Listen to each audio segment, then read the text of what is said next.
And we're back. And joining me live is the owner of Springfield Armory and his daughter, Dennis and Stefany Reese. And before we went to break, we were talking about their new AR-15, the Saint. And also, I brought up the point that the messaging strategy behind the release of this particular AR-15 was a little bit different than what I'm accustomed to. So talk to me a little bit about the Defend Your Legacy aspect of the messaging strategy. Well, the Defend Your Legacy campaign really was born out of the idea that I think everyone is really familiar with the normal tactics that you see to advertise a firearm, which is either scantily clad women or going uber tactical, or targeting a traditional demographic with hunting and that type of a thing. And that's all fine and great, but we also were trying to bring in a different I guess open up our audience a little bit and try to be inclusive of people who may be just entering the firearms community. So I think it's interesting that we decided to go with all women for this. I think it's very representative of showing how owning a firearm is also in line with being capable. It's about being strong. It's about being proactive and really kind of standing your ground. And that's really what Defend Your Legacy is all about. It's about preserving your ability to protect what is most important to you. Gotcha. I started doing this from the standpoint that I had no prior military background, no law enforcement background. In my family, in any military background is kind of pretty much far removed. I was just your classic grade A citizen, and I was into firearms, and I wanted an AR-15. I completely related to a lot of what I saw from the promotional side of things, simply because I feel like sometimes we may be pigeonholing ourselves in the community. Right. And I'm about as tactical schmactical as they come. I got all, I'll sit at home and tinker with just gear all day long and be perfectly happy. But at the same time, I do have a lot of friends who aren't necessarily like me. And I think sometimes they do feel a little bit, I don't want to say alienated, but there's a component to it that feels a little bit intimidating. And then for them, having a messaging strategy that kind of speaks to just regular, everyday people. And then if they want to follow that rabbit all the way down the tactical hole, please do it. It's pretty fun, actually. Right, of course, yeah. I mean, tactical is also great. I mean, all those other tactics work well, so. Absolutely, yeah. And I don't necessarily think, one needs to exist at the exclusion of the other. And I think there are a lot of people who kind of feel that way sometimes. I think more so I think the more we can communicate different communication strategies within the industry, I think it not only helps the industry as a whole, but our rights under the Second Amendment as well, because it speaks to so many different people in that regard. So that was the one thing that I really noticed about the messaging strategy behind the release of the Saint. Right. So I applaud you for that. Well, thanks. Yeah. Now I did this to Zedra the last time I had her on my show. I tried to poke and prod, and she wouldn't tell me what was coming out. Now I know we got the Saint, so.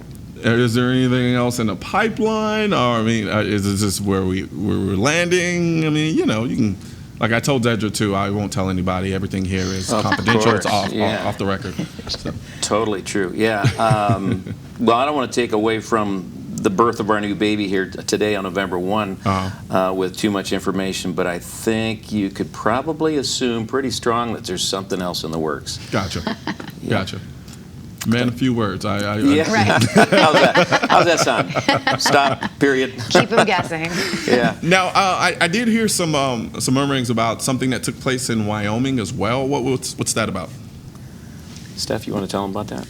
Sure. So we actually took 6 women out to a ranch in Wyoming. You probably are familiar with seeing some of their faces that have come across our social media feed. Alex Zedra is one of them. And put them through the ringer, I guess you should say.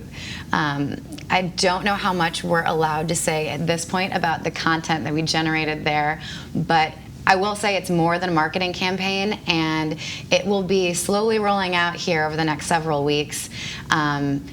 Put them through several stress-inducing situations, put them in instances where they needed to rely on self-defense tactics, and I think the rest we might need to leave up in the leave air. up for imagination. Gotcha.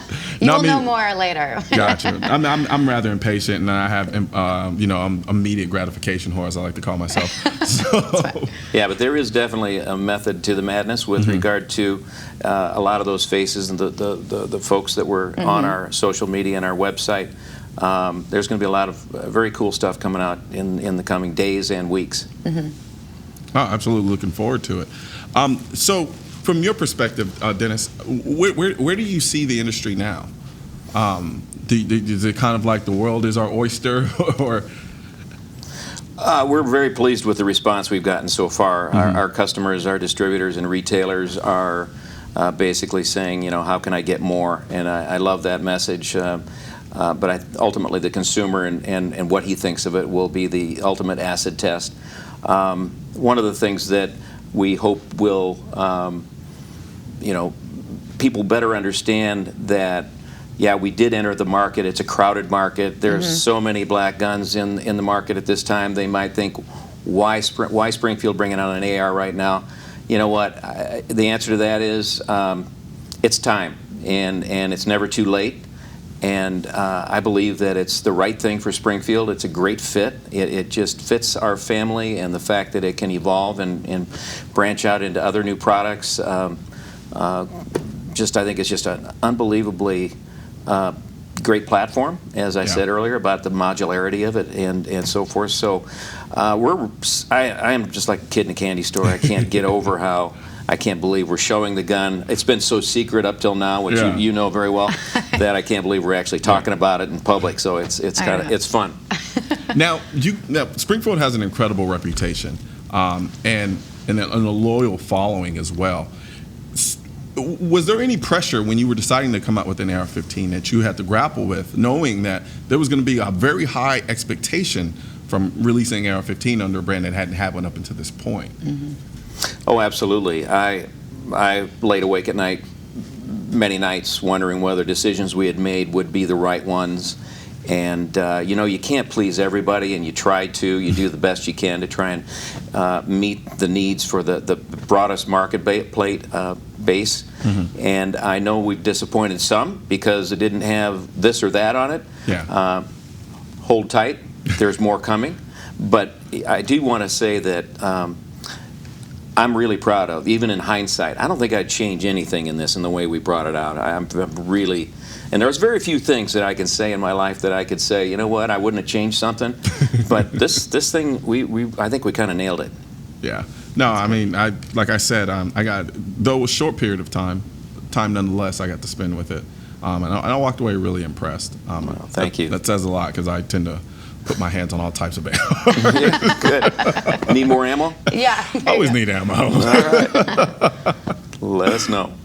No, so it's safe to assume that this kind of broader messaging is going to continue with you guys throughout. Like you said, it isn't just a marketing strategy. It's kind of an overall message about the brand. Am I correct? Right. Steph, you want to talk to the mindset and defend your legacy? Sure. Yeah, the Defend Your Legacy campaign is, like you said, it is really representative of this mindset that we're trying to portray, that that it's really, being a firearms owner is so much more complex than just physically owning a firearm. It's about being an unapologetic citizen. It's about standing up for what you believe in, and of course about defending your legacy. And I think one of the aspects of at least visually for me too, with the messaging component, it does a really good job of showing people who don't necessarily own a firearm now, who, like you said, is just the everyday citizen, how that gun could fit into their life. I think some people kind of grapple with that idea, and it's hard for them to parse. Okay, wait, I have this rifle here, right, and I live downtown. Or I live up the street somewhere, and I don't necessarily know how this fits into my life.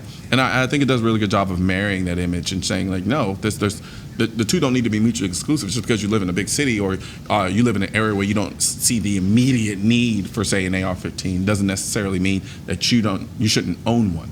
And then being able to show them outside of just the self-defense component how you can use that AR in so many different ways. I think it's a great kind of a catalyst for, I think it's going to be a great catalyst for a lot of new gun owners who are coming into the AR market. We hope so. And we believe that the Wyoming adventure that we were on is a great bridge to explain to people exactly what you were just talking about, Colion.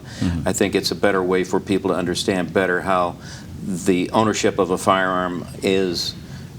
It depends where you want to take it, but there's so much that could be done with it that should give people peace of mind and really also protect our freedom to own our firearms as well. So that's super important, as we all know. Absolutely. Well, it's always a pleasure. I love definitely sitting here and talking about this great gun that you guys have just released. I haven't really, like I said, I haven't shot it yet. Hopefully I get the chance to shoot it. I'm letting you know right now, I'm probably going to shoot the heck out of it. You better. Yeah, we're counting on it. Please do. Yeah, I've been known to kind of shoot guns ragged. I don't clean them very often either. But then again, we understand that. That's fine. Okay. It's set up to torture. Go ahead and do it. Do whatever you can do it. I mean, and that's definitely good to know. That's definitely good to know. Yeah, but no, absolutely. I'm definitely looking forward to getting my hands on this thing and really putting it through its paces. And then I'm definitely looking forward to seeing what's coming up down the pipeline as well. Like I said before, I've always been a fan of the handguns, so I can only imagine what you guys have in store. And from what I've seen so far, it's looking pretty good. 2017 is going to be a good year. 2017. Yeah, it is. All right, I'm gonna lock that down on my calendar. Actually, you know what? After this, I'm gonna give you a call, and we'll go off the record. All right. Really, actually go off the record, so I can know some of the more insider stuff that I'm not going to be allowed to say, but may slip out accidentally. Oh yeah, right. We know you're safe with that, with all information, of course. And so, I had one more question. So, with the promotional side of things from an social media standpoint, how does that work? Is the hashtag Defend Your Legacy, is that something that's going to live online? Where it's is that going to be part of the promotional campaign as well, or is that something that's? Well, Defend Your Legacy is actually, yes, it's definitely associated with our AR-15 and our Saint, but it's really going to be carrying over into our Springfield brand as well. So expect to see more of it in the future from us. Right. Other products are going to bridge into this as well. Yeah. Okay. Well, good to know, and thank you guys very much, and I hope you guys have a great one. Love your show. Thank you Absolutely. for having us. Thanks for Thank having you us for on. joining. Oh, it's an open door policy. You're always welcome. Thank you.